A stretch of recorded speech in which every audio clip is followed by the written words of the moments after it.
Hey everybody, welcome back to Bobby Builds It. It's getting to be that time of year. People are thinking about fall decorations. So we're going to build this lovely no-rot 2x4 pumpkin. I got the idea from Bearded Viking Woodworks. If you somehow know who I am and not him, go check him out. There'll be a link to the video in the description. He is awesome. But as he always says, we're going to put a little spin, make ours a little bit different. Stick around. For this project, you're only going to need one 8-foot 2x4. Probably the toughest part of the project is going to be finding one of those you actually want to buy and use. We're going to have one piece that's 12 inches. We're going to have 8 pieces that are 9 inches. And hold on to those cutoffs because we're going to do something with those too. See you at the miter saw. All right, we're set up for the 13-inch cut. And I just want you to notice, since the board is so long, I needed to add some outfeet support.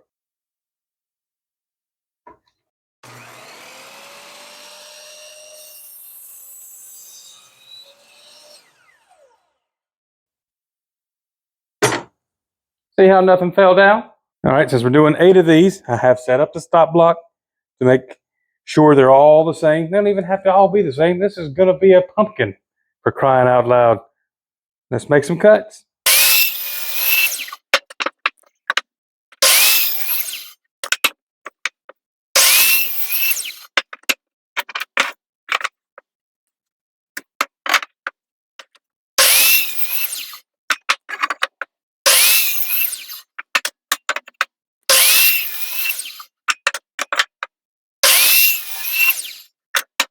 For the next step, we're going to cut 30-degree miters on the corners. So I set the saw at 30 degrees. I measured down 1 inch from the corner and set it. It's kind of hard to see. And don't ever have your fingers over here with the saw plugged in. But I set it just so the laser light is hitting the line. And I set up a stop block because, again, I want them all to be the same. Now we'll just make the cut. Nearly forgot one thing. Without the saw running, do a test pass. See, I've got my dust bag is hitting the stop block. So I need to adjust all of that, and the cord's kind of in the way. I got to fix that before I turn the saw on. It's really important to check all that stuff, especially on miter cuts and when you hadn't been making them in a while, just to be sure. Learned something I didn't plan on learning today. In this instance, what I'm using for my stop block is just a little too narrow. Because when I go to cut the other end, that happens. So, and I tried to just measure again, but something got a little bit off. So I'm just going to put a bigger stop block down and go from there. Okay, I think that's going to work a lot better. What we're going to end up doing is cutting all 4 corners off of 2 of the short pieces and just one side off of the rest of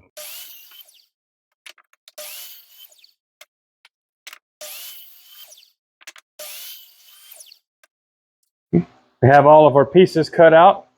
We have 1 long piece, 6 with the corners cut off like that on the same side, 2 with all 4 corners cut.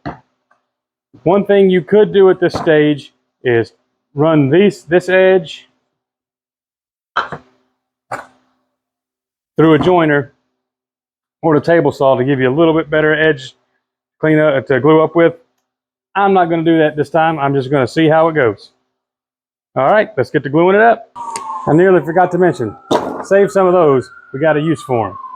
If you can guess what, tell me in the comments. All right, it's assembly time. So get your tall piece and 2 of these. Run you some glue. If mine will come out, like I say, make sure your glue is open. And there. And there. I'm going to use my glue spreader because I have it. I would never pay for one of these, but I got this one for free.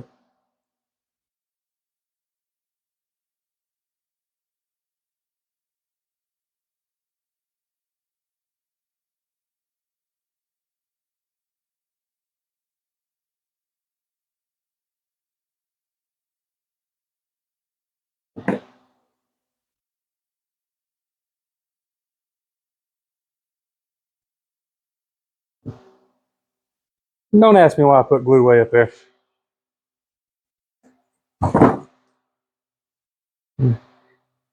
Put some on this side too as best I can.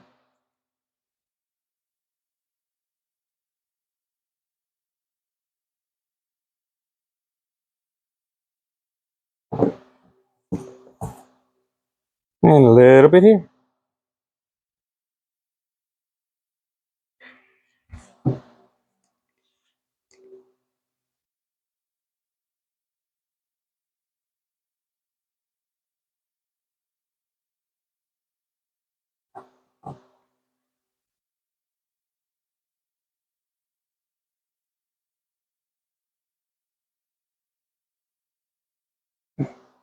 Try to make sure they're good and even on the bottom.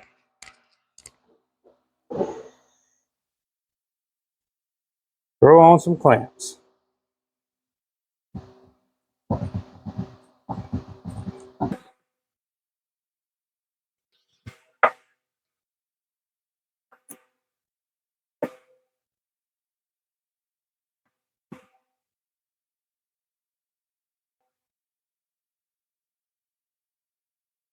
Don't need a ton of pressure, but I did want to make sure that I had a little bit of squeeze out. Next, we'll get two more of the pieces that just have two corners cut. Glue them together. And if everything is going to plan, you've got two more of these. They're going to glue up just the same. I'm out of clamps that'll fit. All right, let's get to sanding. We're going to do 80 grit first, and I think I've got 180 next. I might go all the way up to 220. This doesn't need to be super smooth or anything. I am going to end up painting it, but I want to knock some of the rougher, sharper parts off.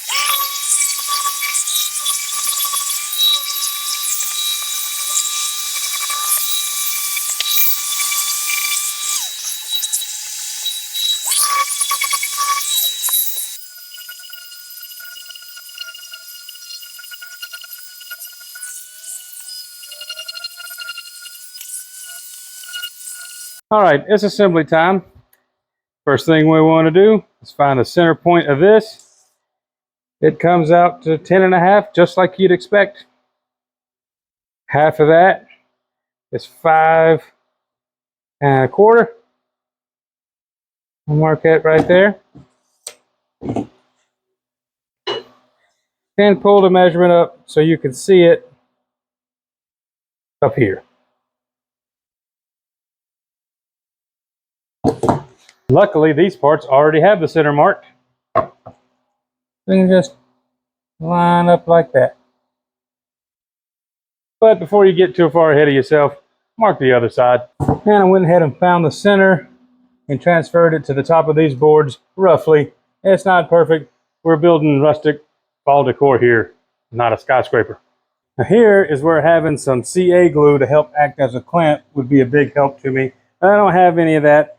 And every way I tried to clamp this thing up, it just really wouldn't do well. So we're going to put just a bit of glue on here this time. We're not going to even spread it out. We'll let the pressure spread it out. We don't want too much. Trying to avoid squeeze out at this point, so I don't have to do as much cleaning up. All right. Then line the crease in the boards up with your center mark. Make sure you're flush at the bottom. I know y'all can't see it, but that's what we're doing. All right. Then I'm going to take the drill, and I want to make sure I get down into these boards, the second board. I'm going to go sort of towards the middle and toward the seam, so I know that I'm getting into here, not here. And this is just a depth mark.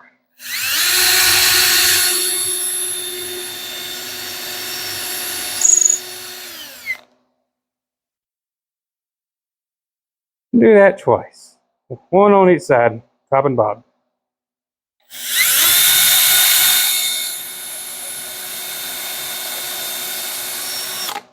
And I'm going to go back because this bit wasn't long enough to get to the other board, but I do want to put a tiny little amount of countersink in it.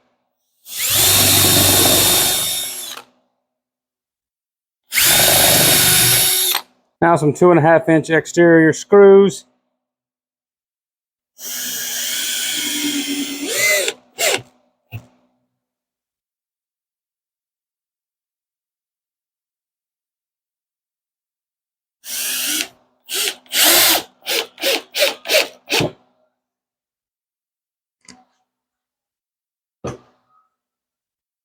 Flip it over to the other side.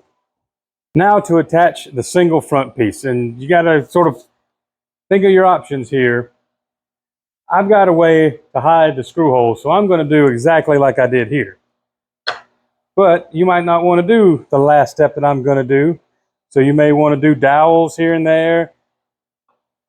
You may want to just use glue and find some way to clamp it down. If you've got different kind of clamps, you can use the CA glue trick. However you want to do it. It's up to you. Like I said, I'm going to put it on just like I did here. Run some glue.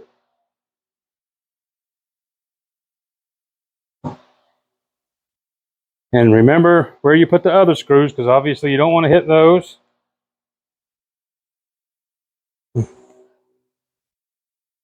Line your mark up.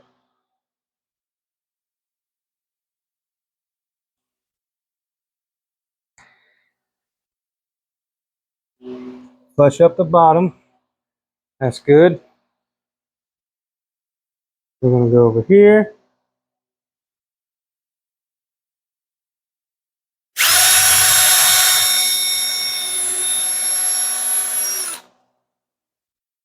And right about here looks good.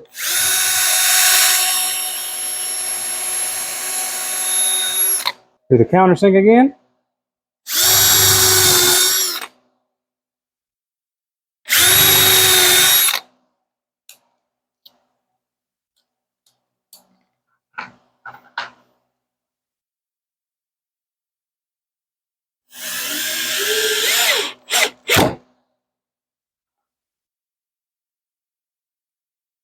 That.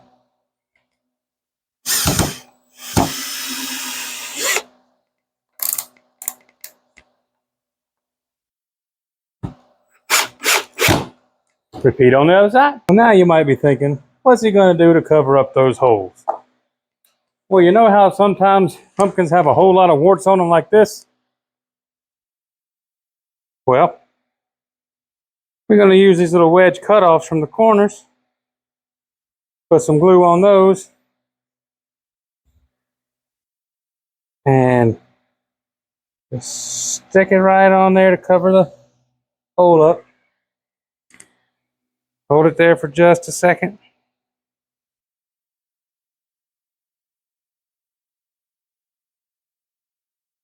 Then I want to be very careful, but hurry and get that glue run off of there.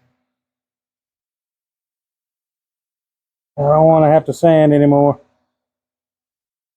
I am going to spray paint them, so it should be all right. But if you're going to stain or something, get that glue off real quick. And here we are. All the pieces on. And these little warts can also be used as a shelf. Time to paint her up. Here we are with one coat of paint. I'm going to clean this paint job up a little bit later, but it's getting dark. I want to finish up. Here you go. And the warts, here we are with the handles. Let's see how it looks in the dark.